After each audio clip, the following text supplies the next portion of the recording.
Good morning. My name is Walter, and we're going to take a little bit of time. We've heard this thing called sabbatical, and we've talked about it a good bit. Jeff and Mary went around to community groups and got to ask some questions. They answered the questions. But some of you may not have been there, may have missed it. Some of you are just checking the church out. I realize we had a lot of people in the membership class recently. So we want to take a little bit of time to go over that, some of the most asked questions this morning. So I'm going to ask some questions. Jeff's going to respond. At the end, if you've got some other questions, you can talk with Jeff and Mary at the end about that, okay? That's what we're going to try to do. So anyway, Jeff, this is Jeff. Good morning. Everybody knows Jeff. So sabbatical, that's not like a word we use at Sunday dinner table if we come home church stuff. So can you talk about what it is and what you're going to do with it and why you're taking one and just kind of lay that out there for us? Yes, thank you. Good morning, everyone. It's nice to see you all. When we visited the community groups the last couple weeks, we actually asked people, we've asked you about what, if you've been in churches where a pastor or someone taken a sabbatical, and the mileage varied on whether or not you had experienced that or not. And even the nature of those sabbaticals were varied. Some churches made their pastor take a sabbatical for whatever reasons. Something's going on, there's a problem or concern or something like that. Other sabbaticals are basically extended periods of study where pastors would go away and study something for a while. The concept of sabbatical comes from the scriptures, where we're called to set aside a part of our week, in fact, a day of our week, apart from work and in pursuit of the Lord as the proper sort of rhythm of life. What's really cool about Sabbath is that God began with work, and actually our week begins with rest. We're supposed to rest in the work of Jesus. And for pastors in particular, taking an extended sabbatical has been fruitful over the years in many people's lives in helping pastors endure the ministry for a lifetime and helping to avoid burnout. Sorry I have to wear my glasses this morning. I can't see that, but I should have printed it out bigger.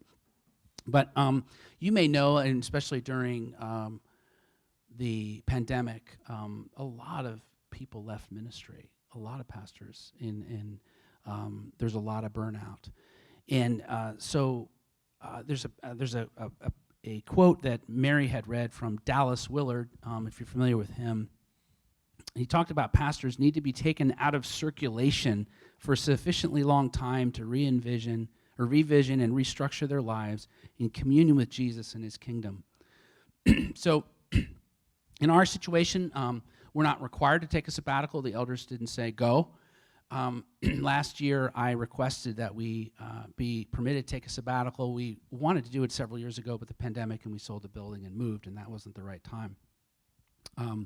I've been in vocational ministry for 33 years and a pastor for 10, and it's time to rest for me.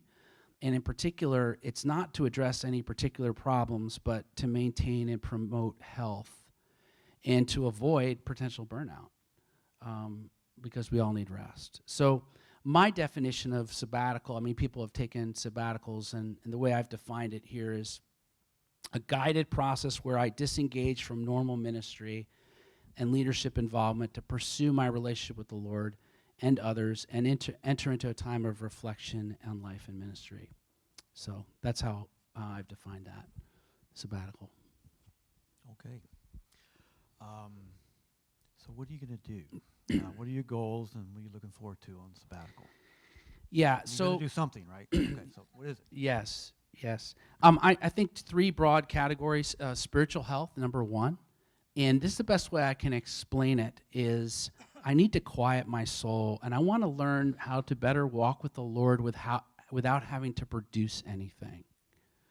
Because my role and my call as a pastor, as a shepherd, is to love and to serve. And I've kind of likened it to, and I don't know if this is the right analogy at all, but for those of you that like to cook or you like to bake, and if you did that as a living, and you just, every time you went in the kitchen, you were making food for somebody else, how challenging that might be for you to enjoy the food yourself or even figure out what you should make. And so for me, I think I want a time where that that need to produce spiritually in terms of for others, serving spiritual food to others allows me to learn to rest in God's provision for me.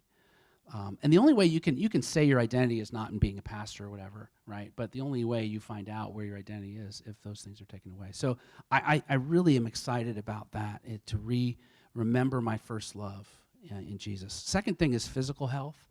And this is somewhat coincidental, but those of you know that I've had 10 years of undiagnosed nerve issues and pain, and so I've been re-engaging with some of that in my life.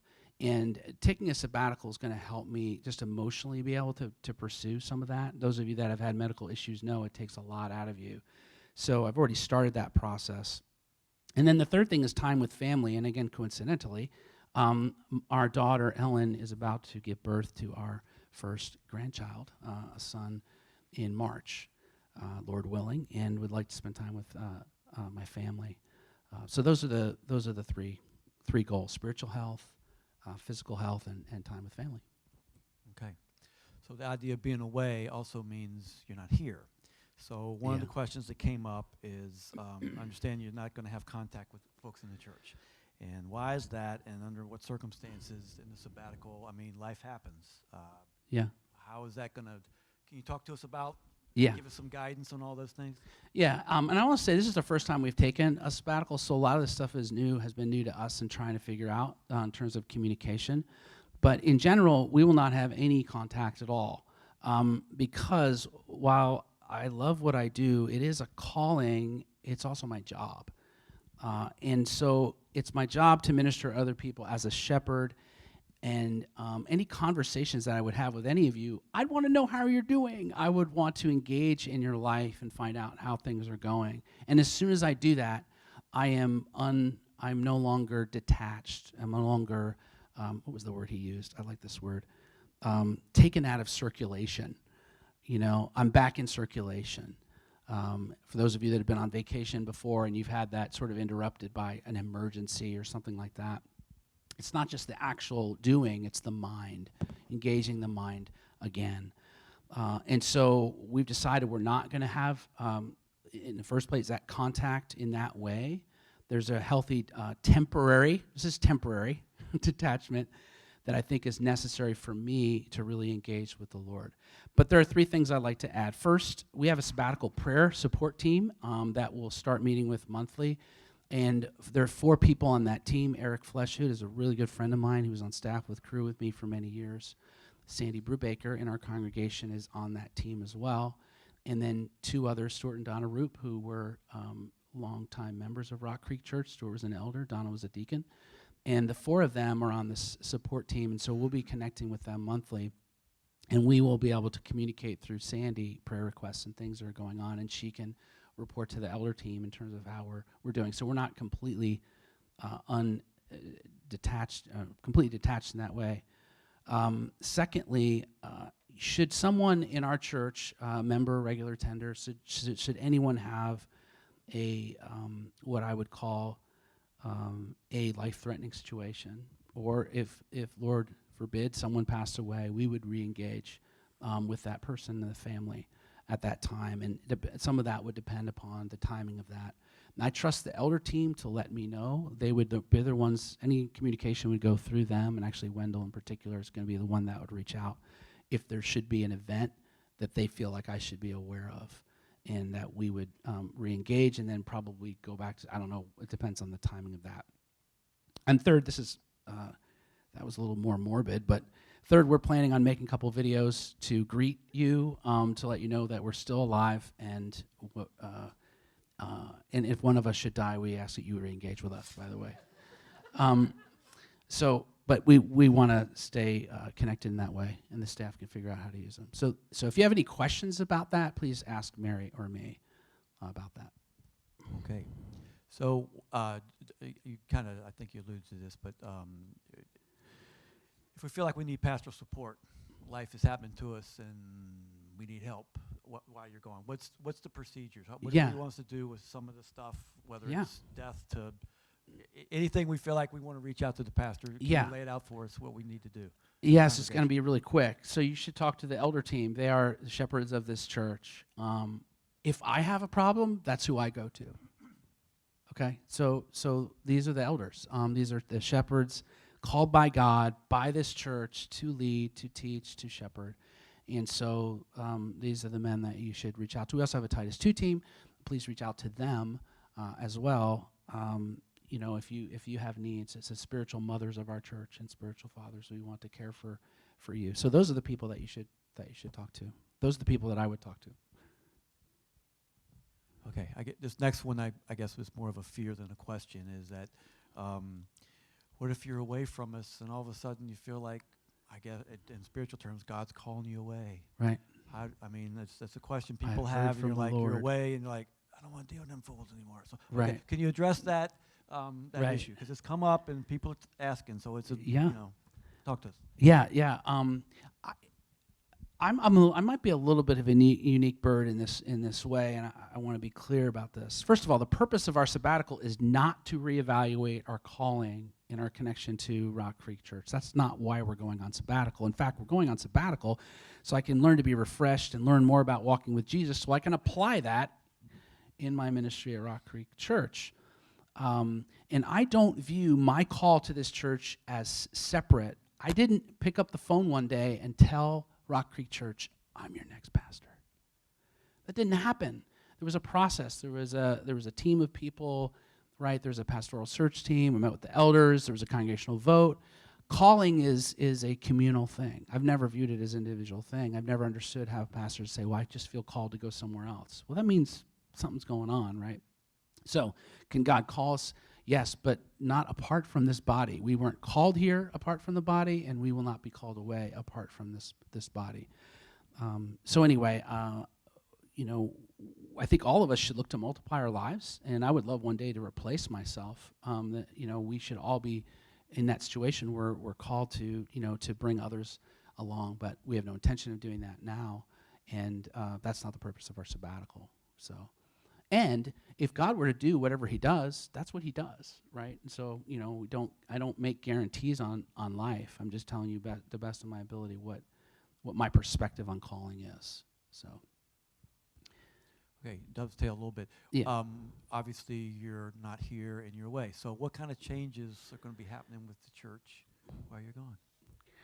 Yeah, well, I'll find out when we get back what all the changes that you made. No, in one sense, nothing. In one particular sense, I mean, we're going to move forward with our vision, trusting God to multiply diverse communities of people, transformed and empowered by the gospel. That we're moving forward with that vision in our ministry plan. And in fact, this month, in a couple weeks, a bunch of our ministry leaders are getting together to go over the vision, to go over our plan, and to come up with the next 15-month plan. Don't ask me why 15, but we're going to do 15 months of planning.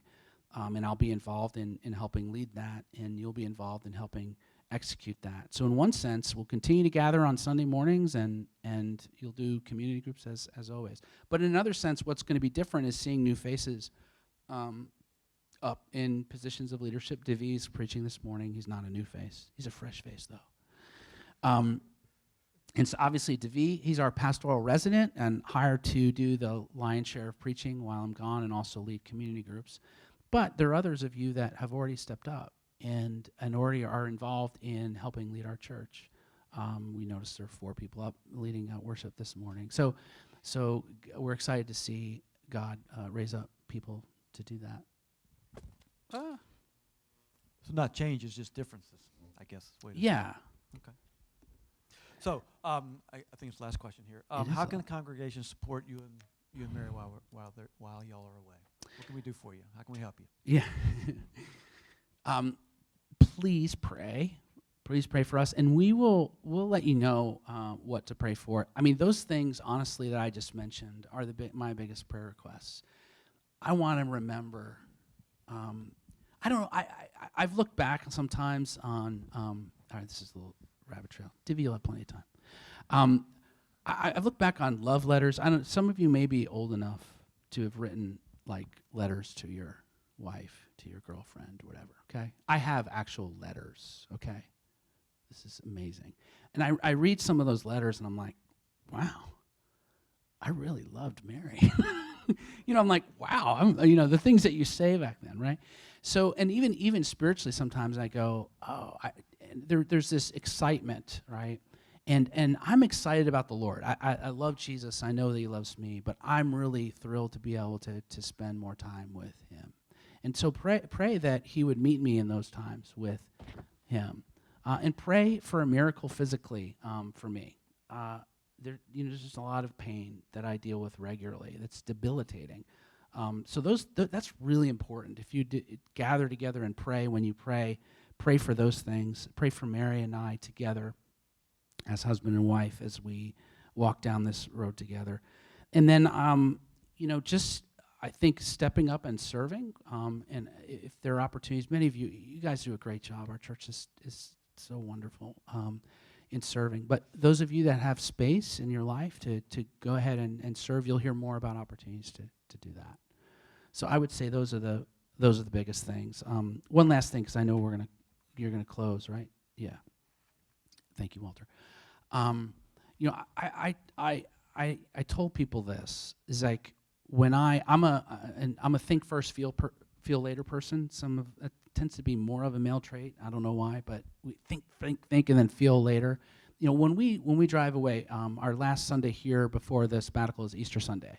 So when we leave Easter Sunday, I'm gonna cry, okay?